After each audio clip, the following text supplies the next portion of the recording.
ನಾವು ಇಲ್ಲಿ ಎಲ್ಲರೂ ನಮ್ಮ KRS ಪಕ್ಷದ ನಮ್ಮ ಮಂಜುನಾಥ್ ಸಾರು ರಾಜ್ಯ ಉಪಾಧ್ಯಕ್ಷರು ಹಾಗೂ ಕರ್ನಾಟಕ ಉಸ್ತುವಾರಿಗಳು.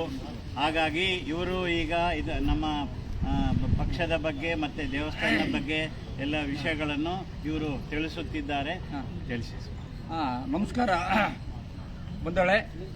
ಈಗ ನಾವು ಬೆಂಗಳೂರಿನ ಬೊಮ್ಮನಹಳ್ಳಿ ವಿಧಾನಸಭಾ ಕ್ಷೇತ್ರದ ಬೆಂಗಳೂರು ದಕ್ಷಿಣ ಬೆಂಗಳೂರಿನ ಐತಿಹಾಸಿಕ ದೇವಸ್ಥಾನ ಆಗಿರುವಂತ ನಾಗೇಶ್ವರ ಸ್ವಾಮಿ ದೇವಸ್ಥಾನದ ಮುಂದೆ ನಿಂತಿದ್ದೀವಿ.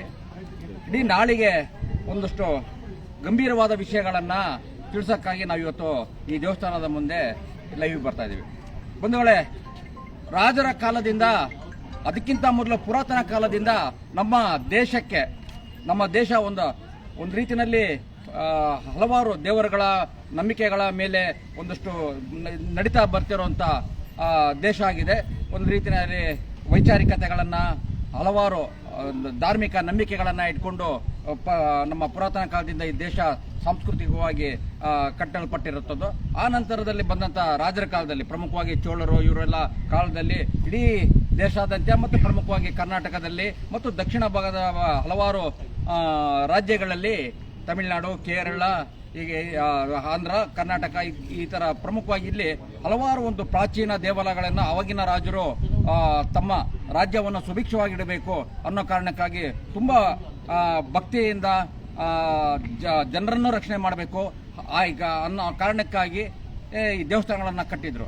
ಆ ದೇವಸ್ಥಾನಗಳ ಮೂಲಕ ಅದರ ನಿರ್ವಹಣೆಗಾಗಿ ಅವತ್ತು ರಾಜರುಗಳು ಕೂಡ ನೂರಾರು ಎಕರೆ, ಸಾವಿರಾರು ಎಕರೆ ಅವರವರ ಸಾಮರ್ಥ್ಯಕ್ಕೆ ತಕ್ಕಂತೆ, ಹಾಗೆ ಸಾರ್ವಜನಿಕರು ಕೂಡ ಆ ದೇವರ ಮೇಲೆ ನಂಬಿಕೆ ಇಟ್ಕೊಂಡಂತ ಜನ ಅವರು ಕೂಡ ತಮ್ಮ ದುಡಿಮೆನಲ್ಲಿ, ತಮ್ಮ ಆಸ್ತಿನಲ್ಲಿ ಕಾಣಿಕೆಯನ್ನ ಕೊಡ್ತಾ ದೇವಸ್ಥಾನಕ್ಕೆ ಸಾವಿರಾರು ಎಕರೆಗಳನ್ನ, ನೂರಾರು ಎಕರೆಗಳನ್ನ, ಆಸ್ತಿಗಳನ್ನ ಇಡೀ ರಾಜ್ಯಾದ್ಯಂತ ಕೊಟ್ಟು ಇವತ್ತಿಗೂ ನಮ್ಮ ಧಾರ್ಮಿಕ ಶ್ರದ್ಧಾ ಕೇಂದ್ರಗಳನ್ನ ರಕ್ಷಿಸುತ್ತಾ ಬಂದಿದ್ದಾರೆ. ತುಂಬಾ ದೂರದೃಷ್ಟಿಯಿಂದ ಅವೆಲ್ಲ ಆಗಿನ ರಾಜರು ಮತ್ತೆ ದಾನ ಮಾಡಿದಂಥವ್ರು ಈ ದೂರದೃಷ್ಟಿ ಇಟ್ಕೊಂಡು ನಮ್ಮ ಸಂಸ್ಕೃತಿಯನ್ನ, ಪ್ರಜೆಗಳನ್ನ, ದೇವರುಗಳನ್ನ, ಧಾರ್ಮಿಕ ಪದ್ಧತಿಗಳನ್ನೆಲ್ಲ ರಕ್ಷಣೆ ಮಾಡಬೇಕು ಅಂತೇಳಿ ಮಾಡ್ತಾ ಇದ್ದಂಥದ್ದು.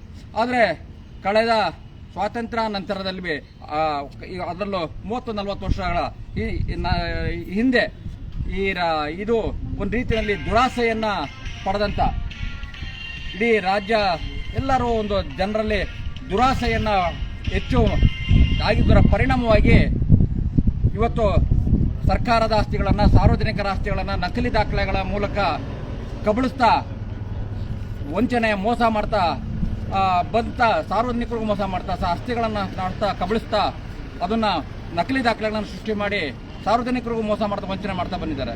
ಆದರೆ ಇವರ ದುರಾಸೆ ಇಷ್ಟಕ್ಕೆ ನಿಲ್ಲಿಲ್ಲ. ದೇವಸ್ಥಾನದ ಆಸ್ತಿಗಳನ್ನು ಕೂಡ ನಕಲಿ ದಾಖಲೆಗಳನ್ನು ಸೃಷ್ಟಿ ಮಾಡಿ ಅದನ್ನು ಕೂಡ ಮಾರುವಷ್ಟು ನೀಚತನಕ್ಕೆ ಇವತ್ತು ಜನರ ಮನಸ್ಸಿಗೆ ಬಂದೋಗ್ಬಿಡ್ತು.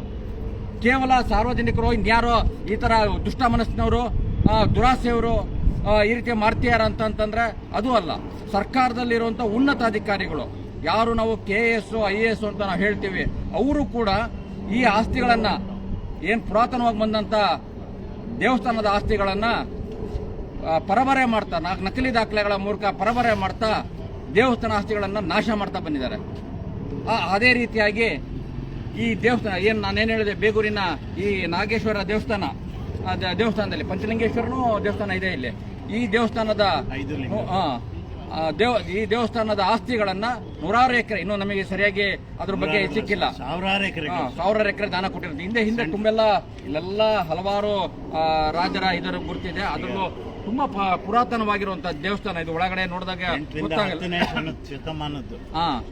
ಅಷ್ಟು ಹಿಂದಿಂದು. ನೀವು ಒಳಗಡೆ ಎಷ್ಟೋ ಜನಕ್ಕೆ ಇದೇ ಭಾಗದ ಸುತ್ತಮುತ್ತ ಇರುವಂತಹ ನಾಗರಿಕರಿಗೆ, ಅಂದ್ರೆ ಹೊರಗಡೆಯಿಂದ ಬೇಕಾದ ಜನ ಬಂದಿದ್ದಾರೆ, ಹಾಗಾಗಿ ಎಷ್ಟೋ ಜನಕ್ಕೆ ಗೊತ್ತೇ ಇಲ್ಲ. ಈ ದೇವಸ್ಥಾನಕ್ಕೆ ಬಂದಾಗ ಇದು ಗೊತ್ತಾಗುತ್ತೆ. ಇದನ್ನು ಕಟ್ಟುವಾಗ ರಾಜರ ಕಾಲದಲ್ಲಿ ಎಷ್ಟು ಇದಾಗಿದೆ, ಇದರ ಕಲೆಗಳನ್ನ, ಶಿಲ್ಪಕಲೆಗಳನ್ನ, ನಾಡಿನಂತ ಬೇರೆ ಬೇಲೂರು, ಹಳೆಬೀಡು ಮಾತ್ರ ಅಲ್ಲ, ಇಡೀ ನಾಡಿನಂತ ಎಲ್ಲಾ ಕಡೆನೂ ನಗರಗಳಲ್ಲಿ ಕಟ್ಟಿದ್ದಾರೆ. ಅದೇ ರೀತಿ ಬೇಗೂರು ಪಟ್ಟಣದಲ್ಲೂ ಕೂಡ ಈ ಕಟ್ಟಿದ್ದಾರೆ. ಆಗ ಇದು ನೋಡಿದಾಗ ಇದು ಒಂದಷ್ಟು ಭಾವನೆ ಬರುತ್ತೆ. ಅದೇ ರೀತಿಯಾಗಿ ಭಕ್ತಾದಿಗಳು ಇಲ್ಲಿ ಲಕ್ಷಾಂತರ ಭಕ್ತಾದಿಗಳನ್ನ ಈ ದೇವಸ್ಥಾನ ಹೊಂದಿದೆ ಸುತ್ತಮುತ್ತಲಿನಲ್ಲಿ. ಈಗ ಬೇರೆ ಬೇರೆ ಜಾಗದಲ್ಲಿ ಇದ್ದಾರೆ. ಆದರೆ ಇಷ್ಟೆಲ್ಲ ಇದ್ದು ಕೂಡ ಈ ದುಷ್ಟರು ದುರಾಸೆಯಿಂದ ಭೂಗಳ್ಳರು ಇದನ್ನ ನಕಲಿ ದಾಖಲೆ ಮಾಡಿ ಕಬಳಿಸ್ತಾರೆ ಅಂತಂದ್ರೆ ಇವರಿಗೆ ಯಾವ ನೀಚ ಮನಸ್ಥಿತಿಗೆ ಹೋಗಿದೆ ಅನ್ನೋದನ್ನ ನಾವೆಲ್ಲ ಈ ದೇಶದ ಧಾರ್ಮಿಕ ಭಾವನೆಗಳನ್ನ, ಧಾರ್ಮಿಕ ಆಸ್ತಿಗಳನ್ನ ರಕ್ಷಣೆ ಮಾಡಬೇಕು ಅಂತ ಎಲ್ಲ ಮನಸ್ಸುಗಳನ್ನ ಅರ್ಥ ಮಾಡ್ಕೊಬೇಕು. ಅದರ ಕಾರಣಕ್ಕಾಗಿ ಒಂದೇ ನಿಮಿಷ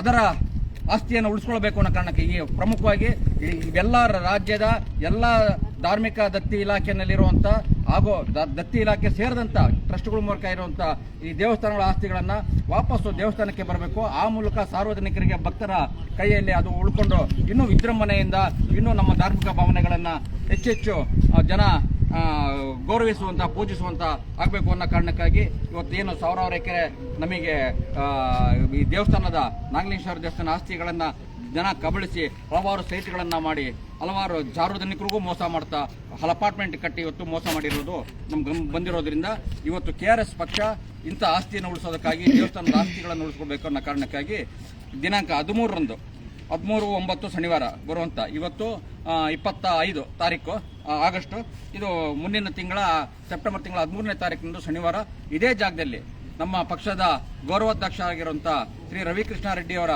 ನೇತೃತ್ವದಲ್ಲಿ ಈ ಆಸ್ತಿಯನ್ನು ಉಳಿಸೋದಕ್ಕಾಗಿ ನಾವು ಎಲ್ಲೆಲ್ಲಿ ಆಸ್ತಿ ಇದೆ ಆಸ್ತಿ ಜಾಗಕ್ಕೆ ಕೂಡ ಹೋಗಿ ಇಲ್ಲಿಂದ ಸಾರ್ವಜನಿಕರ ಗಮನಕ್ಕೆ ತರ್ತಾ ಆ ಮೂಲಕ ಈ ಎಲ್ಲ ಆಸ್ತಿಗಳು ಪುನಃ ದೇವಸ್ಥಾನಕ್ಕೆ ಆಡಳಿತಕ್ಕೆ ಬರಬೇಕು, ಭಕ್ತರಿಗೆ ಕೈ ಸೇರಬೇಕು.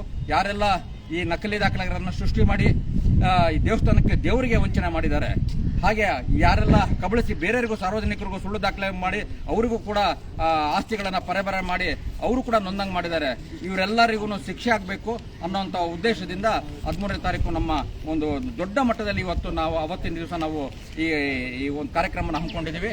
ಹಾಗಾಗಿ ನಾನು ಈ ಪಕ್ಷ ಭೇದ ಮರೆತು ನೀವು ಯಾವುದೇ ಪಕ್ಷದಲ್ಲಿರಿ, ಆದರೆ ನಿಮ್ಮಲ್ಲಿರೋ ಆ ಧಾರ್ಮಿಕ ಭಾವನೆ ನಿಮ್ಮಲ್ಲಿ ಉಳಿದಿದೆ ಅನ್ನೋದಾದ್ರೆ ನೀವು ಈ ಒಂದು ನಮ್ಮ ದೇವ ಕಾರ್ಯಕ್ಕೆ, ದೇವರ ಆಸ್ತಿ ಉಳಿಸೋದು ಕೂಡ ದೇವರ ಕಾರ್ಯನೇ ಆಗಿರೋದ್ರಿಂದ ನಿಮ್ಮ ಭಕ್ತಿಯನ್ನ, ದೇವರ ಕಾರ್ಯವನ್ನು ಎಲ್ಲವನ್ನು ಇದಕ್ಕಾಗಿ ಮೀಸಲಿಟ್ಟು ನಮ್ಮ ಪಕ್ಷದ ಅಭಿಯಾನ ಜೊತೆ ನೀವು ಕೈ ಜೋಡಿಸಿ ಅಂತ ನಾನು ಇಡೀ ನಾಡಿನ ಜನತೆಗೆ, ಎಲ್ಲ ಹಿಂದೂ ಧರ್ಮದ ಏನಂತಾರೆ ಅವರ ಇದಕ್ಕೆ ಅನುಸರಿಸ್ತಾ ಇರುವಂಥ ಆ ಒಂದು ಪದ್ಧತಿಗಳನ್ನು ಉಳಿಸಿ ಬೆಳೆಸೋದಕ್ಕೆ ಮಾಡ್ತಾ ಇರುವಂಥ ಎಲ್ಲ ಮನಸ್ಸುಗಳು ಕೂಡ ಅವತ್ತಿನ ದಿವಸ ಇಲ್ಲಿ ಬರಬೇಕು ಅಂತ ವಿನಂತಿ ಮಾಡ್ಕೊಳ್ತೀನಿ. ಇವತ್ತು ಇಷ್ಟು ಮಾತ್ರ ಅಲ್ಲ, ಇವತ್ತು ಬೇರೆ ಬೇರೆ ಹಲವಾರು ನಾನು ರಾಜಕೀಯ ಪಕ್ಷ ಹೊರತಿ ಹಲವಾರು ಸಂಘ ಸಂಸ್ಥೆಗಳು, ಟ್ರಸ್ಟ್ಗಳು ಅವರು ಕೂಡ ಈ ರೀತಿಯಾದಂಥ ತಮ್ಮ ಇರೋ ಜಾಗಗಳಲ್ಲಿ ನೀವು ನಿಮ್ಮ ದೇವಸ್ಥಾನದ ಆಸ್ತಿ ಉಳಿಸೋದಕ್ಕಾಗಿ ನೀವು ಕೂಡ ಪ್ರಯತ್ನ ಪಡ್ತೀರಾ. ಅವರು ಕೂಡ ನೀವೆಲ್ಲ ಈ ಒಂದು ಅಭಿಯಾನದಲ್ಲಿ ಪಾಲ್ಗೊಳ್ಳೋದ್ರ ಮೂಲಕ ನೀವು ಈ ಒಂದು ಇಲ್ಲಿಂದ ಒಂದು ಪ್ರಾರಂಭ ಮಾಡೋಣ. KRS ಪಕ್ಷದ ಈ ದೇವಸ್ಥಾನದ ಆಸ್ತಿಗಳನ್ನು ಉಳಿಸುವಂಥದ್ರ ಬಗ್ಗೆ ನಾವು ಮಾಡ್ತಾ ಮುಂದಿನ ದಿನಗಳಲ್ಲಿ ಬೇರೆ ಇಡೀ ರಾಜ್ಯಾದ್ಯಂತ ಎಲ್ಲೆಲ್ಲಿದೆ ಅಂತವನ್ನೆಲ್ಲವನ್ನು ವಾಪಸ್ಸು ಭಕ್ತರ ಇದಕ್ಕೆ ಸುಬರ್ದಿಗೆ ತರುವಂಥ ಕೆಲಸಗಳನ್ನು ನಾವೆಲ್ಲ ಮಾಡೋಣ. ಅದಕ್ಕೆ ಅವತ್ತು 13ನೇ ತಾರೀಕು ನಾಂದಿ ಆಡೋದಕ್ಕಾಗಿ ನೀವೆಲ್ಲ ಬನ್ನಿ ಅಂತ ಕೇಳ್ಕೊಳ್ತೀನಿ. ಆ ಒಂದು ಅಭಿಯಾನ 13ನೇ ತಾರೀಕು ಅಭಿಯಾನದ ಪ್ರಾರಂಭಕ್ಕಾಗಿ ಈ ಒಂದು ಭಕ್ತರಿಗೆಲ್ಲ ಈ ಒಂದು ಮಾಹಿತಿಯನ್ನು ಕೊಡಬೇಕು ಅಂತೇಳಿ ಇವತ್ತಿನ ದಿವಸ ನಮ್ಮ ರಾಮರೆಡ್ಡಿ ಅವರು, ವತ್ಸಲ ಇದ್ದಾರೆ, ಸುಮಾರು ಜನ ಇದ್ದಾರೆ, ಅಂಜಲಿ ಅವರು ಇದ್ದಾರೆ, ಕೆಂಪಣ್ಣ ಅಂತ ಸ್ಥಳೀಯರು ಅವರು ಕೂಡ ಇದು ಮಾಡ್ತಿದ್ದಾರೆ. ಬೆಂಗಳೂರು ದಕ್ಷಿಣ ಪದಾಧಿಕಾರಿಗಳು ಜಾಸ್ತಿ ಬೆಂಗಳೂರು ದಕ್ಷಿಣ ಜಿಲ್ಲೆಯ ಅದರಲ್ಲೂ ಬೇಗೂರಿನ ಬೊಮ್ಮನಹಳ್ಳಿ ಸುತ್ತಮುತ್ತ ಇರುವಂತ ನಮ್ಮ ಎಲ್ಲಾ ಕಾರ್ಯಕರ್ತರು ಇವತ್ತು ದೇವಸ್ಥಾನದಲ್ಲಿ ದೇವರ ಮುಂದೆ, ದೇವರೇ ನಿನ್ನ ಆಸ್ತಿಯನ್ನ ರಕ್ಷಣೆ ಮಾಡಿಕೊಳ್ಳೋದು ನಿಮ್ಮ ಜವಾಬ್ದಾರಿ, ಆದ್ರೆ ನಿನಗೂ ವಂಚನೆ ಮಾಡಿರುವಂತ ಈ ದುರಾಡಳಿತರಿಂದ ವಾಪಸ್ಸು ಆಸ್ತಿಯನ್ನು ರಕ್ಷಣೆ ಮಾಡ್ಕೊಳ್ಳೋದಕ್ಕಾಗಿ ನಾವೇನು ಈ ಅಭಿಯಾನ ಕೈಗೊಳ್ತಾ ಇದೀವಿ. ಅದಕ್ಕಾಗಿ ನೀವು ಭಕ್ತರಿಗೂ ಕೂಡ ಈ ಒಂದು ಜಾಗೃತಿ ಮಾಡಿಸಬೇಕು ಅನ್ನೋ ಕಾರಣಕ್ಕಾಗಿ ಈ ಪಾಂಪ್ಲೆಟ್ ಅನ್ನ ದೇವರ ಸನ್ನಿಧಿಯಲ್ಲಿ ಪಂಚಲಿಂಗೇಶ್ವರ ದೇವಸ್ಥಾನ ಅಂದ್ರೆ ಎಲ್ಲಾ 5 ಲಿಂಗಕ್ಕೂ ನಾವು ಇದನ್ನ ಪಾಂಪ್ಲೆಟ್ ಇಟ್ಟು ದೇವರ ಆಶೀರ್ವಾದ ಪಡ್ಕೊಂಡು, ಶಿವನ ಆಶೀರ್ವಾದ ಪಡ್ಕೊಂಡು ಇವತ್ತು ನಾವು ಇಲ್ಲಿರೋ ಬಂದಂತ ನೂರಾರು ಜನ ಭಕ್ತಾದಿಗಳಿಗೆ ಎಲ್ಲ ಪಾಂಪ್ಲೆಟ್ ಕೊಡ್ತಾ ಇದು ಮಾಡ್ತೀವಿ. ಇಲ್ಲಿಂದ ಪ್ರತಿ ದಿವಸ ಸಾಧ್ಯವಾದಷ್ಟು ಪ್ರತಿ ದಿವಸ ಬರುವಂಥ ಭಕ್ತಾದಿಗಳಿಗೆ ನಾವು ಇದರ ಜಾಗೃತಿಯನ್ನು ಮೂಡಿಸ್ತಾ 13ನೇ ತಾರೀಕಿನ ಹೆಚ್ಚಿನ ಸಂಖ್ಯೆಯಲ್ಲಿ ಬರಬೇಕು. ಆ ಮೂಲಕ ಇವತ್ತು ನಮ್ಮ ಆಸ್ತಿಗಳನ್ನು ಕಬಳಿಸಿರುವಂಥವ್ರು ರಾಜಕೀಯ ಹೆಸರಿನಲ್ಲಿ, ಬೇರೆ ಬೇರೆ ಹೆಸರಿನಲ್ಲಿ ಅದನ್ನು ದೋಷಿಸ್ತಾ ರಾಜಕೀಯ ರಕ್ಷಣೆ ಮಾಡ್ಕೊಳ್ತಾ, ಅಧಿಕಾರದ ರಕ್ಷಣೆ ಮಾಡ್ಕೊಳ್ತಾ ಇವತ್ತು ದೇವಸ್ಥಾನ ಆಸ್ತಿಗಳನ್ನು ಒಂದು ರೀತಿಯಲ್ಲಿ ನಾವು ದೇವರ ಭಕ್ತರು ಅಂತ ಹೇಳ್ತಾರೆ, ಇನ್ನೊಂದು ಜಾಗದಲ್ಲಿ ಅದೇ ದುರಾತ್ಮರು ದೇವರ ಆಸ್ತಿಗಳನ್ನು ಕಬಳಿಸ್ತಾರೆ. ಇವನ್ನೆಲ್ಲವನ್ನು ಬೆಳಕಿ ತರಬೇಕಾಗಿದೆ. ಒಟ್ಟಾರೆ ನಮ್ಮ ಆಸ್ತಿಗಳನ್ನು, ನಮ್ಮ ಹಿಂದೂ ದೇವಾಲಯದ ಆಸ್ತಿಗಳನ್ನು ವಾಪಸ್ಸು ನಮ್ಮ ಭಕ್ತರಿಗೆ ತರೋ ದೃಷ್ಟಿಯಿಂದ ಈ ಕಾರ್ಯಕ್ರಮಕ್ಕೆ ನೀವೆಲ್ಲ ಕೈ ಜೋಡಿಸಬೇಕು ಅಂತ ಹೇಳಿ ನಾನು ಈ ಮೂಲಕ ತಮ್ಮನ್ನು ನಾಡಿನ ಜನತೆಯಲ್ಲಿ ಕೇಳ್ಕೊಳ್ತೀನಿ. ನಮಸ್ಕಾರ. ನಾನು ಈ ಭಾಗದ ಬೆಂಗಳೂರು ದಕ್ಷಿಣ ರಾಮರೆಡ್ಡಿ ಕಾರ್ಯದರ್ಶಿ. ನಾನು ಏನು ಹೇಳಕ್ಕೆ ಬರ್ತಾ ಇದ್ದೇನೆಂದರೆ, ಈ ಬೇಗೂರಿಗೆ ಒಂದು ಬಹಳ ಇತಿಹಾಸ ಇದೆ.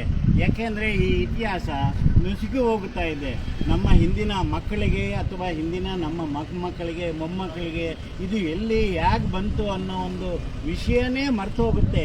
ಅದು ಆಗಬಾರದು ಅನ್ನೋ ಕಾರಣಕ್ಕೆ ಇದು 8ರಿಂದ 10ನೇ ಶತಮಾನದ ಹಿಂದಿನ ಚೋಳರು ಕಟ್ಟಿರುವಂತಹ ದೇವಸ್ಥಾನ. ಹಾಗಾಗಿ ಈ ಬೆಂಗಳೂರು ಹುಟ್ಟುವಾಗ ಫಸ್ಟ್ ಮೊದಲೇಯಾಗಿ ಹುಟ್ಟಿದ್ದೇ ಬೆಂಗಳೂರು.